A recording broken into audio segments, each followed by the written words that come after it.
Bu, Assalamualaikum warahmatullahi taala wabarakatuh. Waalaikumsalam Waalaikumsalam warahmatullahi warahmatullahi wabarakatuh. wabarakatuh. Salam sehat semuanya untuk rekan-rekan semuanya calon pendamping guru penggerak pada hari ke-6.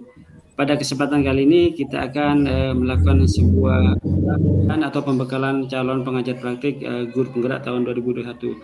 Baik Bapak Ibu, pada kesempatan kali ini saya akan menyampaikan sebuah materi yang akan kita diskusikan secara bersama-sama dengan Bapak Ibu sekalian.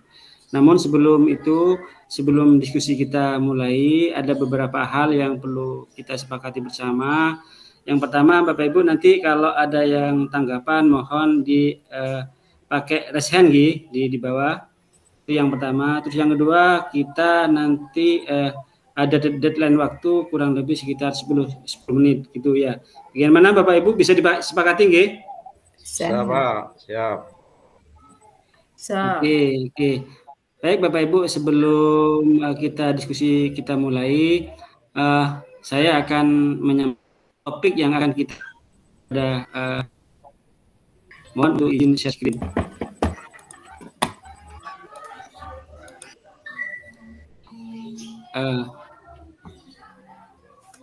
Baik, ini sudah muncul belum Bapak Ibu?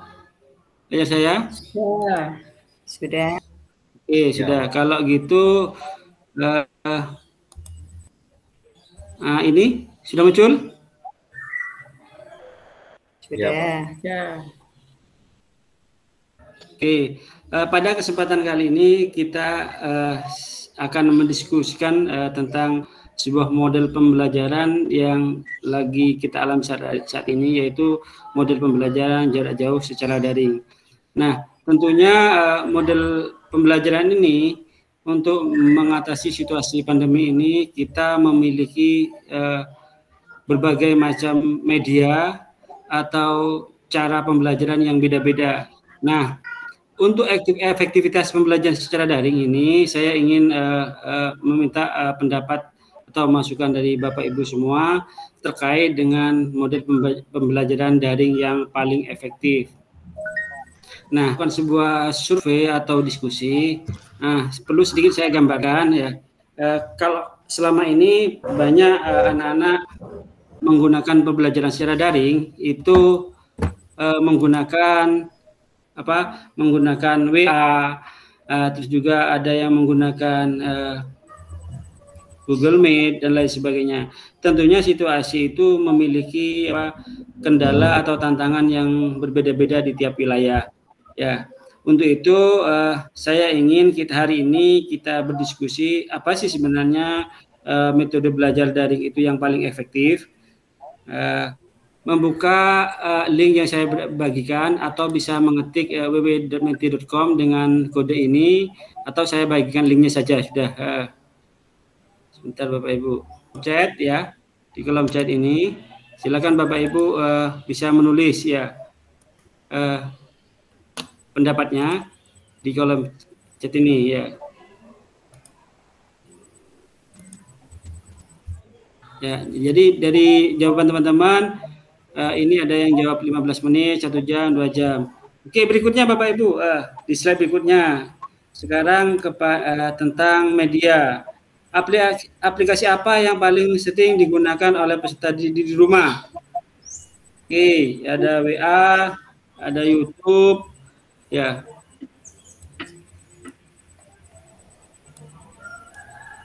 Terus ada yang menggunakan game, ada yang juga menggunakan Instagram, TikTok. Ya, ini oleh peserta di rumah. Ya, jadi kebanyakan ini yang mendominan kalau dari responden Bapak Ibu itu adalah menggunakan media WhatsApp dan game untuk yang digunakan di rumah. Dari sebelumnya, apa kesimpulan Bapak Ibu kaitannya dengan pembelajaran daring? Kesimpulannya, anak-anak lebih suka dengan media game. Oke. Berikutnya ada yang menjawab daring bisa dilaksanakan dengan YouTube. Ada juga daring dapat dilaksanakan dengan media YouTube dan media game. Oke. Terkait dengan apa yang disampaikan Bapak Ibu tadi, saya ingin meminta tanggapan dari rekan-rekan semuanya. Silakan satu orang untuk menanggapi atau raise hand. Oke, di sini ada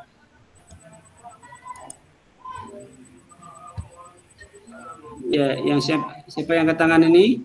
Ada Pak Darmaji ya? Ya, siapa? Ya, Pak. Oke, coba Pak Darmaji ya, berikan sebuah tanggapan bagi di sini ada yang menjawab begini. Daring dapat dilaksanakan dengan media YouTube dan media game. Bagaimana menurut Pak Sudarmaji? Ya. Baik, Bapak, terima kasih. Dari hasil diskusi kita mulai awal sampai akhir tadi itu bisa saya amati di sana bahwa siswa-siswa yang pertama tuh banyak yang suka menggunakan YouTube dan game, dan yang tidak ada peminatnya di situ adalah penggunaan media lainnya. Jadi kesimpulannya game dan YouTube menjadi favorit anak-anak, sedangkan referensi lainnya belum ada di situ. Jadi saya kira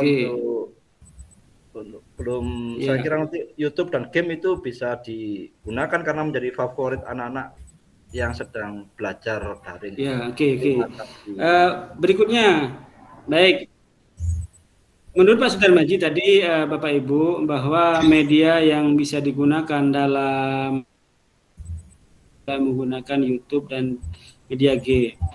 Ada yang berpendapat kira-kira yang lain, Bapak Ibu, peserta yang lain dari pendapat Pak Sudarmaji atau punya menegaskan atau menambahi atau mungkin Bapak Ibu punya tanggapan persepsi yang berbeda tentang penggunaan media pembelajaran menggunakan media game dan YouTube ini atau media daring ini. Monggo, yang lain. Saya silakan di sini dari peserta Ibu Lili. Oke, terima kasih Bapak waktu yang diberikan dari voting atau menti yang Bapak sampaikan tadi. Yang pertama yaitu durasi waktu.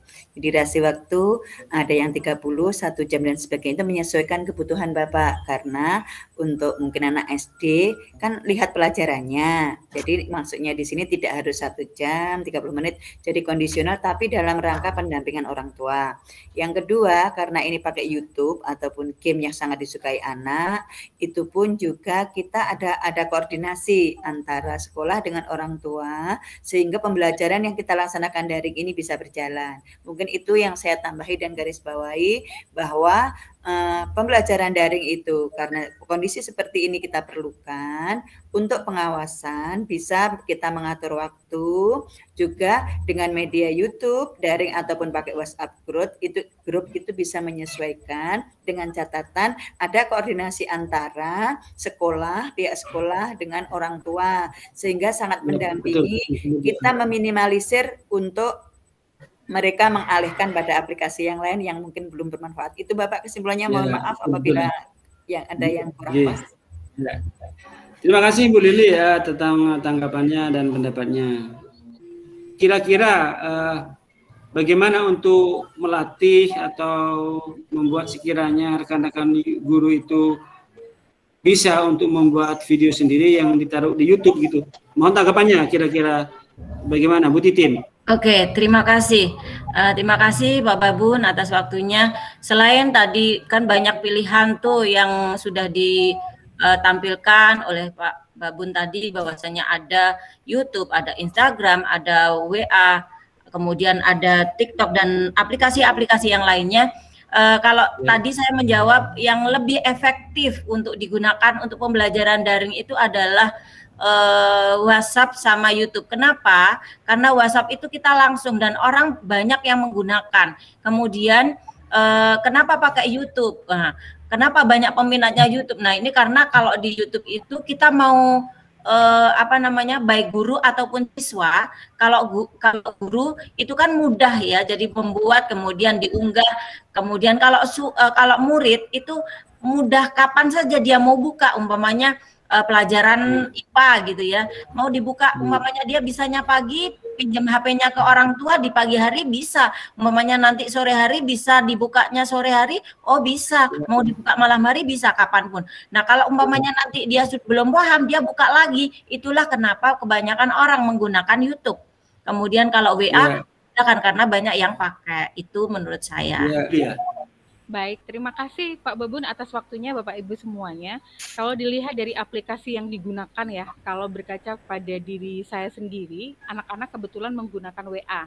Tapi kelemahannya yang disampaikan oleh Pak Babun tadi, ada beberapa yang belum tersave begitu ya.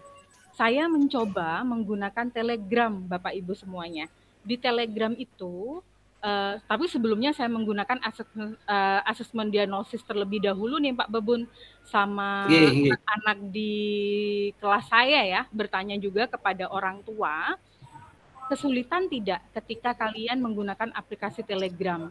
Karena kalau di Telegram itu file-file apapun tentang pembelajaran tersebut itu akan tersimpan rapi di situ, tidak akan terhapus gitu, dan itu pun tidak lemot ke aplikasi mohon maaf, HP yang kita gunakan gitu. Jadi bisa melalui Telegram sih Pak, kalau menurut kami di sini aplikasi yang sering digunakan oleh peserta didik saya kebetulan menggunakan Telegram, karena yang pertama itu kemudahannya menyimpan dokumen-dokumen yang atau pembelajaran yang bisa kita akses sepenuhnya, itu tidak terhapus, lain dengan WA. Jadi kalau saya garis bawahi tadi ya, dari apa yang disampaikan oleh rekan-rekan semuanya, jadi media itu banyak digunakan oleh rekan-rekan, tentunya semua itu memiliki sudut pandang yang berbeda terkait dengan kemudahan atau kendalanya. Yang satu keunggulan di YouTube itu seperti itu, terus ada kelemahan di WA kalau kena reset atau ketika kena hapus itu data-data yang di HP atau dokumennya di HP bisa hilang ya. Terus kalau di Instagram mungkin salah satu keunggulannya juga bisa menjadi lebih menarik, ya, seperti itu. Dari garis bawah kira-kira titik kuncinya di mana Bapak Ibu? Bahwa media pembelajaran secara daring itu yang paling efektif itu gimana kira-kira? Jadi apakah termasuk disesuaikan dengan kondisi masing-masing instansi atau berdasarkan sesuai dengan kondisi peserta didik atau kondisi situasi yang dikuasai oleh Bapak Ibu pengajarnya? Begitu apa? Monggo, pastinya yang sudah disepakati dengan Marisa.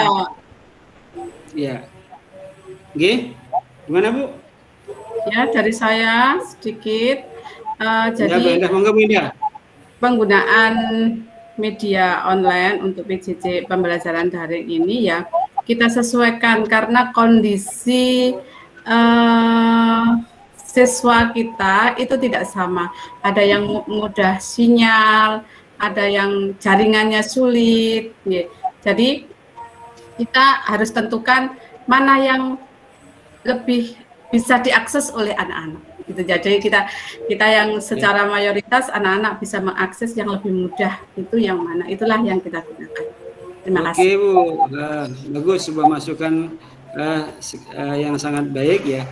Jadi kalau saya simpulkan tadi dari apa yang disampaikan oleh rekan guru termasuk ya Bu Endah, bahwa media daring yang paling efektif itu adalah media yang disesuaikan dengan kondisi dan situasi, baik itu kondisinya peserta didik, termasuk kondisi jaringan, kondisi di secara geologi ya, secara lingkungannya bagaimana, sinyalnya memenuhi syarat apa enggak, menggunakan media ini efektif apa enggak. Jadi media yang digunakan selama daring itu pertimbangannya satu berarti bergantung pada penguasaan guru.